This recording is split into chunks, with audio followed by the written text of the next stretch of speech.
অথবা আমরাই যে নিজ শক্তি বা ভক্তি গুণে ইহাকে চলিবার শক্তি দিয়েছি, ইহা মনে করিয়া কেনই বা আমাদের প্রতি এক দৃষ্টে চাহিয়া রহিয়াছেন।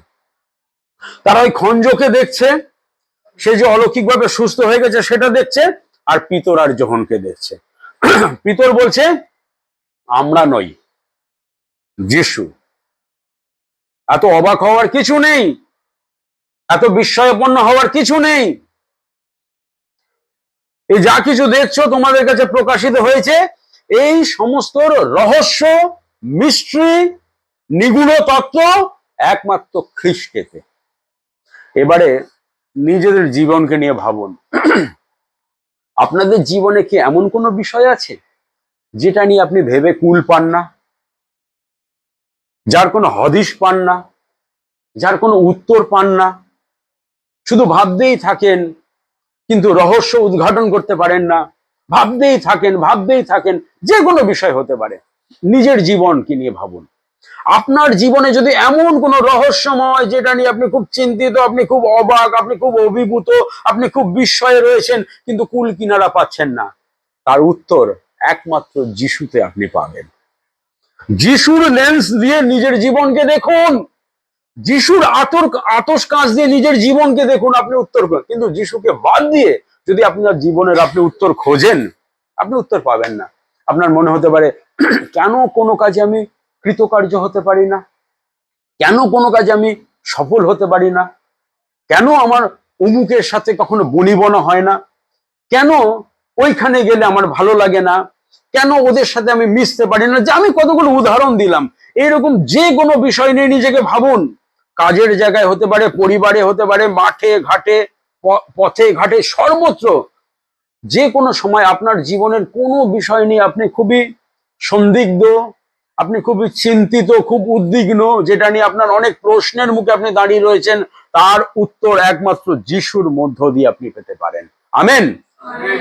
আর এখানেও একটা বিরাট জনতা ভিড়, তারা ভাবছে কি হলো এটা, এ কি করে হাঁটছে, ওই ঘটনার দিকে তারা একেবারে ডুবে ছিল। কিন্তু ওখান থেকে পিতর তাদেরকে বার করে বলল, চলো তোমাদেরকে আসলটা বলি, যা কিছু দেখছো এর কার্যকারণটা কি। আর তার কার্যকারণ হিসেবে তিনি কি বলছেন, 13 পদ,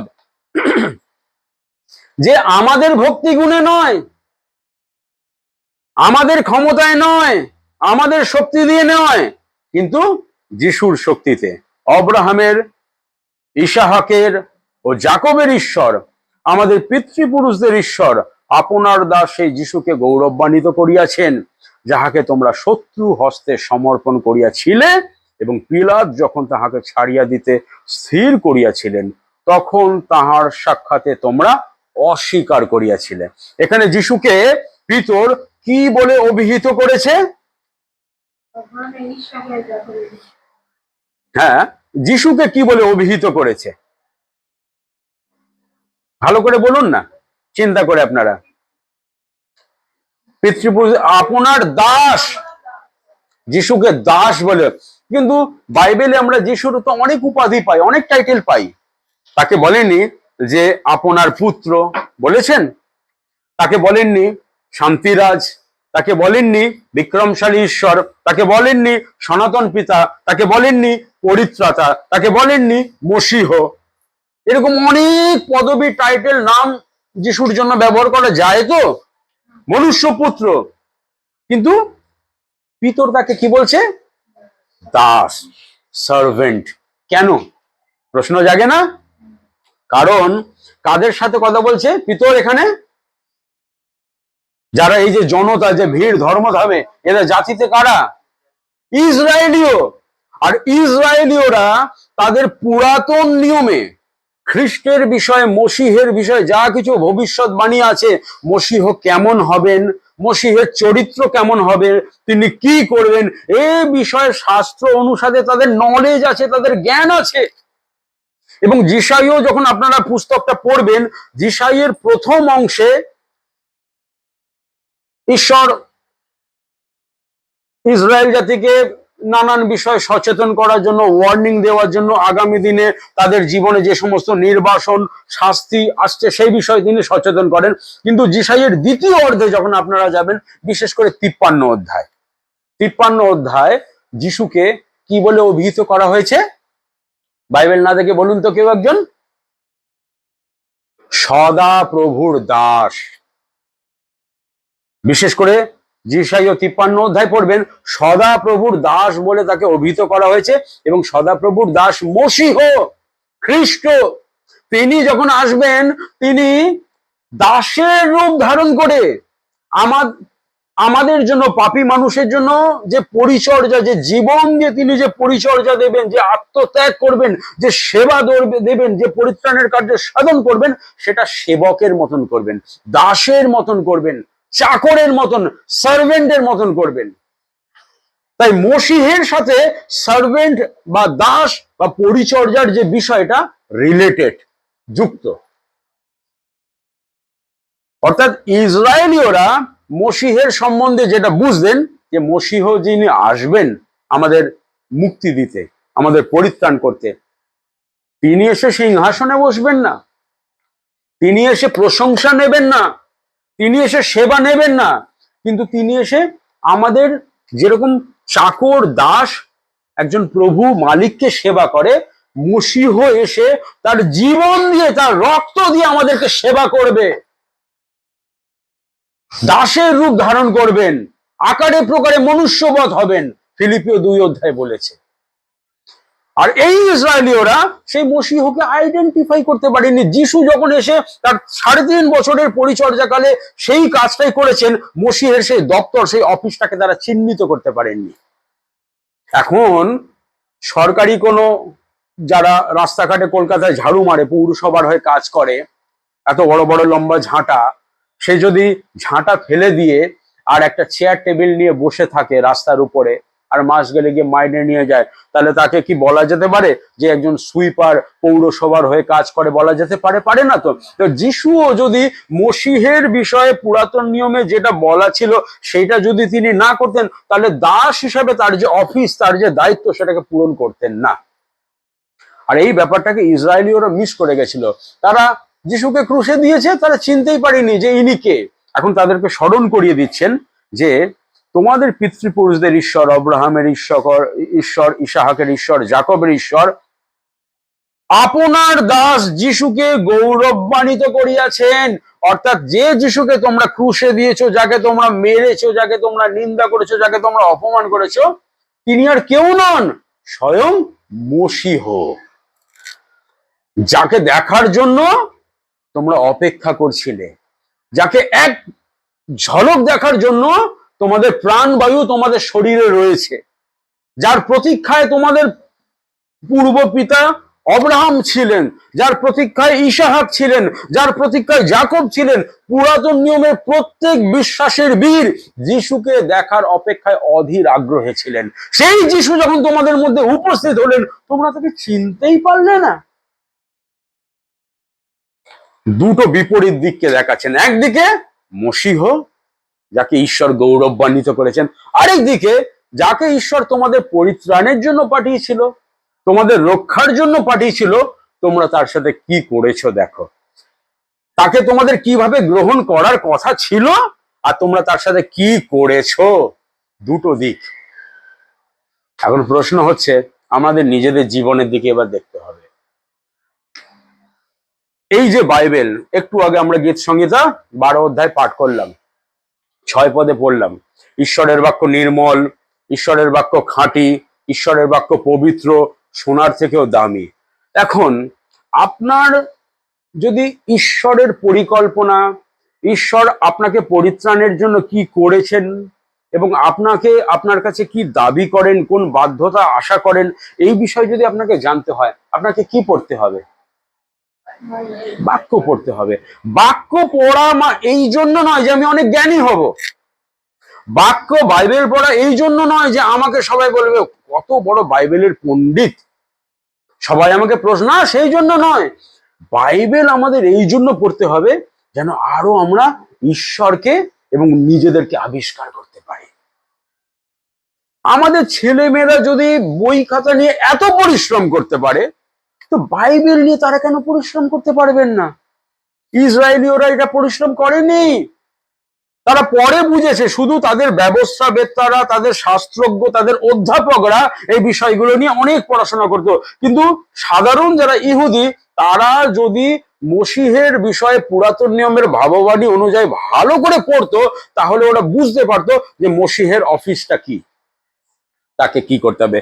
কিন্তু যেহেতু ভালো করে তারা পড়েনি, তাই যখন যিশু এসেছেন তারা তাকে আইডেন্টিফাই করতে পারেননি। তারা চেয়েছিলেন রাজা হিসাবে, কিন্তু যিশুর প্রথম আগমন রাজা হিসাবে হয়নি, ভৃত্য হিসাবে, চাকর হিসাবে হয়েছিল।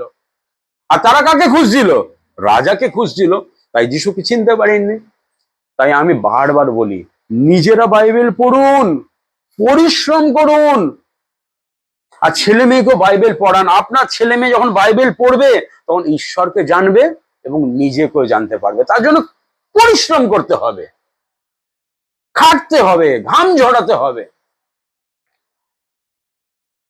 আর কি পরিস্থিতি যে একজন পরজাতীয় বিচারক পিলাত, সে বলছে আমি এর কোনো দোষ পাচ্ছি না, একে ছেড়ে দেওয়া উচিত, কিন্তু তার স্বজাতীয়রা বলছে না না না, এর বদলে অন্য কোনো আসামিকে ছাড়ো, নরঘাতককে ছাড়ো, কোনো ক্রিমিনালকে ছাড়ো, কিন্তু একে ছাড়া যাবে না, একে ক্রুশে দাও। তোমরা সেই পবিত্র ধর্মময় ব্যক্তিকে অস্বীকার করিয়াছিলে এবং চাহিয়াছিলে যেন তোমাদের জন্য একজন নরঘাতককে দেওয়া হয়, কিন্তু তোমরা জীবনের আদিকর্তাকে বধ করিয়াছিলে। জীবনের আদিকর্তাকে, যোহন লিখিত সুসমাচার যদি আমরা 1 অধ্যায় একটুখানি খুলি ঝপ করে, দেখুন সেখানে যিশুর বিষয় কি বলছে। 8 পদ, 1 অধ্যায় 8 পদ, কেউ একজন পাঠ করুন।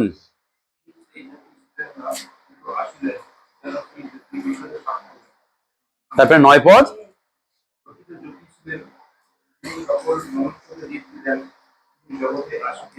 আমেন। প্রকৃত জ্যোতি তিনি কে? তিনি নিজে বলেছেন আমি জগতের জ্যোতি। যখন সৃষ্টির পূর্বে যখন সমস্ত কিছু অনাদিকালে কোনো অস্তিত্ব ছিল না, আর ঈশ্বর কহিলেন দীপ্তি হোক, সেই বাক্যবাদী ঈশ্বর তার মুখের বাক্যের দ্বারা যখন সমস্ত বিশ্ব ব্রহ্মাণ্ড রচনা হলো, সেই বাক্য স্বয়ং কে? প্রভু যিশু। আর যিশু স্বয়ং বলছেন যে আমি পথ, সত্য ও জীবন। তিনি জীবনের আদিকর্তা। হঠাৎ করে তিনি এইরকম নয় যে বাবা মানুষ পাপ করলো, আদি পুস্তক 3 অধ্যায়, তারপরে ঈশ্বর চিন্তা করলেন যে মানুষকে তো উদ্ধার করতে হবে, মানুষকে তো বাঁচাতে হবে, তারপরে ঈশ্বর একটা যোজনা করলেন, পরিকল্পনা করলেন। এইভাবে পরিত্রাণের পরিকল্পনা তৈরি হয়নি। জগৎ পত্তনের পূর্ব থেকে ঈশ্বর আমাদের পরিত্রাণের পরিকল্পনা করেছিলেন। যিশু হলেন জীবনের আদিকর্তা, আর সেই জীবনের আদিকর্তাকে তারা কোথায় মানলো? ক্রুশে দিলেন।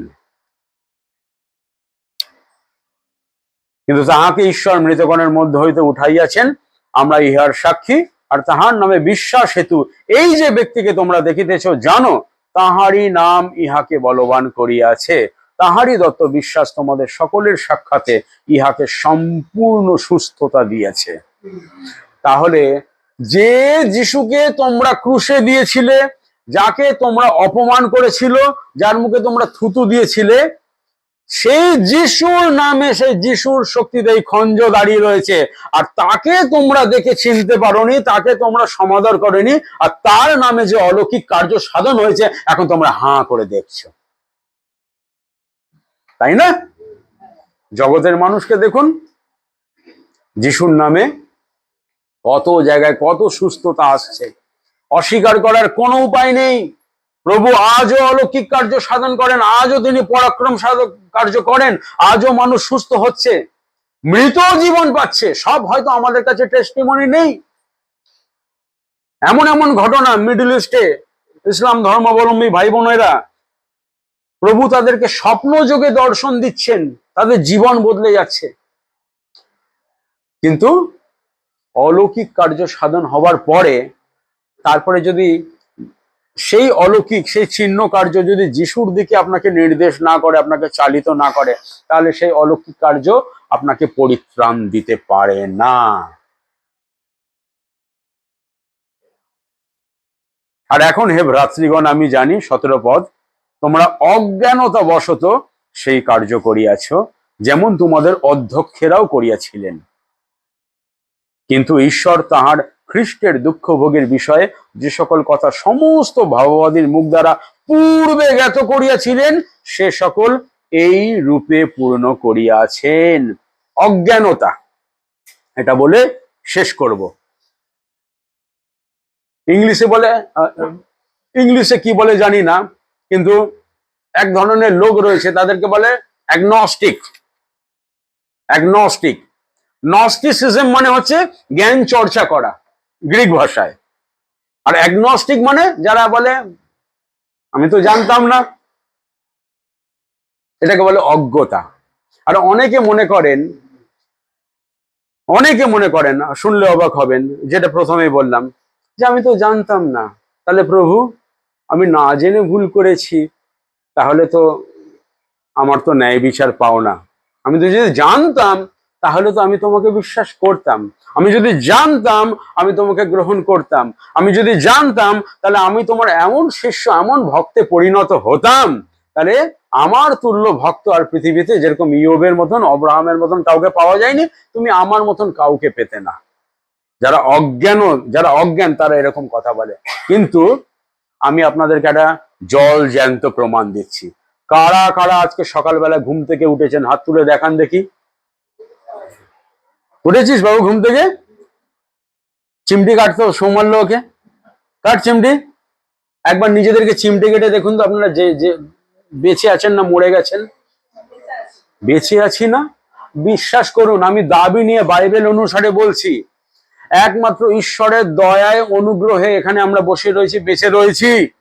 আর যদি ঈশ্বরের দয়া অনুগ্রহ না থাকতো, তাহলে আমাদের সেই পিঠফল অনুসারে এখন আমাদের নরকে থাকার কথা, কিন্তু আমরা নরকে নেই। জীবনের এত কটা বছর কাটিয়ে এসেছি, এখন আমরা নিজেদেরকে নরকে পাইনি, এখানে যে এখনো বসে রয়েছি জল জ্যান্ত, এটাই তো ঈশ্বরের দয়া। আর কি প্রমাণ দরকার? জীবনের আদিকর্তা, কোনো কিছু কাকতালীয় দুর্ঘটনা নয়, এটা কোনো রাসায়নিক, কোনো বিজ্ঞানসম্মত নয়। যদি জীবন বিজ্ঞান উৎপাদন করতে পারতো, মানে বিজ্ঞান যদি জীবনকে উৎপাদন করতে পারতো, তাহলে ঈশ্বরের প্রয়োজন ছিল না। তাহলে মানুষ যখন মরে যায়, কেন বিজ্ঞান তাকে জীবন দিতে পারে না? মানুষ যখন বার্ধক্য চলে আসে, বয়স জনিত কারণে শরীর যখন ক্ষয় পায়, কেন এমন কোন বিজ্ঞান ইনজেকশন ওষুধ বার করেনি যে আপনি চিরযৌবন, চিরযুবতী থাকবেন, ক্ষয় পাবে না, বুড়ো হবেন না? প্রমাণ যদি খোঁজেন, আপনাকে ওই রকেট সায়েন্স নিয়ে আলোচনা করার দরকার নেই, নিজেকে দিয়ে খুঁজুন না। ঈশ্বরের অস্তিত্ব, তিনি আছেন, তিনি বর্তমান, তিনি বিরাজমান, তার অস্তিত্ব তিনি আপনাকে প্রমাণ দিচ্ছেন, আপনাকে জানান দিচ্ছেন, আত্মা আপনার পক্ষে সাক্ষ্য দিচ্ছে। কিন্তু এটা জানার পরেও আপনি যদি অজ্ঞানের মতন বলেন আমার আর একটু সাউন্ড এভিডেন্স দরকার, আর একটু জোরালো প্রমাণ দরকার, আমি এর থেকে কেন, রিসেন্টলি শুনেছি কি হাস্যকর একটা ঘটনা, আমাকে অপর্ণা বলছিল না কে বলছিল, বলে ফেসবুকে না কোথায় একটা ভিডিও দেখছে যে নাইজেরিয়া না আফ্রিকার কয়েকজন পাস্টার বেশ খুব সুন্দর রং চঙে একদম আড়ম্বর গাউন ক্যাসাক ব্যাসাক পরে হাতে একটা লাঠি নিয়ে কোন নদী না সমুদ্রের ধারে গিয়ে দাঁড়িয়েছে, বলে ঈশ্বর যদি সেই দিনে যদি লোহিত সাগর ভাগ করে থাকে তাহলে আজও করবেন, বলে তারা ওই সমস্ত করতে গিয়ে একটা কমেডি শো হয়ে গেছে। তারপর সে জলে ঢেউ ঢেউতে আছাড় পাচার খেয়ে কোন রকম প্রাণবাজি ডিগবাজিকে পালিয়ে এসছে। ওরা প্রমাণ খুঁজতে গেছিল ঈশ্বরের। এইভাবে আমরা ঈশ্বরের প্রমাণ যেন না খুঁজি। হ্যাঁ, ওটা শয়তান করে। যিশুকে প্রলোভন দিয়েছিল না, এখান থেকে ঝাঁপিয়ে পড়ো, আমি তোমাকে কোলে নিয়ে নেবো, তোমার দূতরে এসে তোমাকে রক্ষা করবে। ঈশ্বরের প্রমাণ প্রাপ্তি আপনার বেঁচে থাকা, আপনার জীবনের প্রত্যেকটা দিন, প্রত্যেকটা মুহূর্ত, প্রত্যেকটা ক্ষণ হচ্ছে ঈশ্বরের প্রমাণ প্রাপ্তি। আর সেই প্রভুর দয়ায় অনুগ্রহে আপনি বেঁচে রয়েছেন। সেই জীবনের আদিকর্তাকে চিনুন, জানুন এবং তাকে গ্রহণ করুন, বিশ্বাস করুন। কারণ আকাশের নিচে মনুষ্যদের মধ্যে দত্ত আর কোনো নাম নেই, কোনো নাম নেই। হয় যারা, হয় আপনি এই বাইবেলকে বিশ্বাস করলে আপনি একজন লুনাটিক, মানে আপনি বদ্ধ পাগল, উন্মাদ। আর নয়, এই বাইবেলকে বিশ্বাস করে আপনি একজন পরিত্রাণ প্রাপ্ত সন্তান। জগৎ আমাদেরকে বলে লুনাটিক, উন্মাদ, পাগল, আরো কত কিছু বলবে, এগুলো ভদ্র ভাষা, এর থেকে কর্কশ শুনতে হবে। কিন্তু ঈশ্বরের বাক্য জীবন্ত ও কার্য সাধক। আর প্রভু চান যখন লিখিত সুসমাচার 17 অধ্যায় 17 পদ অনুসারে তার বাক্যের দ্বারা যেন আমরা সিদ্ধ হই, খাঁটি হই, পবিত্র হই। তাই বলি, প্লিজ আপনারা আপনাদের ব্যক্তিগত রুটিনে বাইবেল স্টাডি করার একটা স্কেডিউল তৈরি করুন। বাইবেল এইরকম নয়, এটা ভুল বুঝবেন না, এরকম কোনোদিন মনে করবেন না ইস আজকে তো সারাদিন বাইবেল পড়তে পারিনি, আজকে তো সারাদিন হাঁটু গেড়ে একবারও প্রার্থনা করতে পারিনি, তাহলে আজকে আমার ভাগের ঈশ্বরের অনুগ্রহটা মিস হয়ে গেল। এরকম হয় না। আমরা বাইবেল পড়ি, প্রার্থনা করি ঈশ্বরের অনুগ্রহ অর্জন করার জন্য নয়, কারণ আমরা কোনো কিছু করে ঈশ্বরের অনুগ্রহ অর্জন করতে পারি না। ঈশ্বরের অনুগ্রহ আমাদের উপরে আছে, কিন্তু আমরা যখন প্রার্থনা করি, আমরা যখন বাইবেল পড়ি, তখন আত্মিকভাবে আমরা সজীব হই, সঞ্জীবিত হই। যেরকম না খেলে দুর্বল হয়ে যাবেন, সেরকম প্রার্থনা আর বাইবেল না পড়লে, বাক্য না পাঠ করলে আপনি দুর্বল হয়ে যাবেন। তখন আপনি পরিষ্কার বুঝতে পারবেন সবকিছু গন্ডগোল হয়ে যাচ্ছে, পুরো পার্সপেক্টিভটাই উল্টো হয়ে যাবে।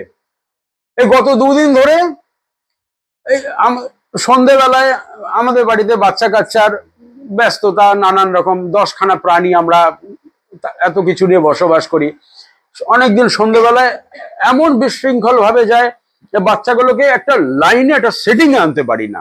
এই এবার বস, একটু লেখ, একটু আঁক, একটু পড়, একটু গান কর, একটুখানি 1 ঘন্টা বিরতি দে। বাইবেলটা নিয়ে বসেছি, একটা লাইন এগোতে পারছি না, একটা লাইন এগোতে পারছি না। সে লাস্টে করতে করতে 10টা বেজে গেল, খাওয়া দাওয়া হয়ে গেল, ফ্রাস্ট্রেশন চলে আসে। কেন বলুন তো? আর্থিকভাবে দুর্বল হয়ে গেছি তো। একটা স্কেডিউল তৈরি করুন সারাটা দিনে, ওই স্কেডিউলে, ওই সময়টাতে, ওই স্লটে যেন অন্য কিছু আপনাকে ব্যাঘাত না ঘটায়। ওই স্লটের মধ্যে শুধু একটু প্রার্থনা করব, একটু প্রভুর প্রশংসা করবো এক কলি গান দিয়ে, আর নিয়মিত ধারাবাহিকভাবে কোনো একটা বইকে পাঠ করতে করতে যাব। আমি যিশাইও পড়ছি, গত বছর ধরে যিশাইও পড়ছি, এখনো পর্যন্ত আমি শুধু 33 অধ্যায় পর্যন্ত পৌঁছতে পেরেছি, এখন 34 অধ্যায় এগোতে পারছি না। তো প্রার্থনা করবেন যেন আমি শেষ করতে পারি। আপনারা কোন বই পড়ছেন?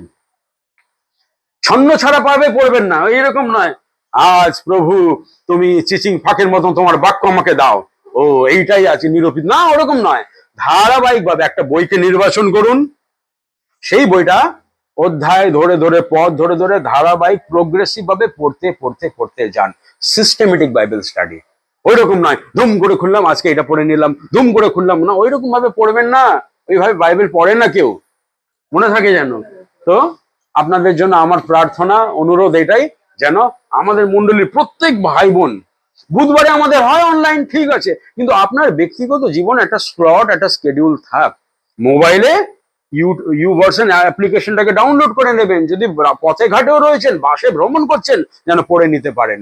পড়ে নিয়ে মন, চোখটা বন্ধ করুন, একটু প্রার্থনা করুন, তারপর ওই যেটা পড়েছেন ওটাকে ধ্যান করুন, ওটাকে মেডিটেট করুন।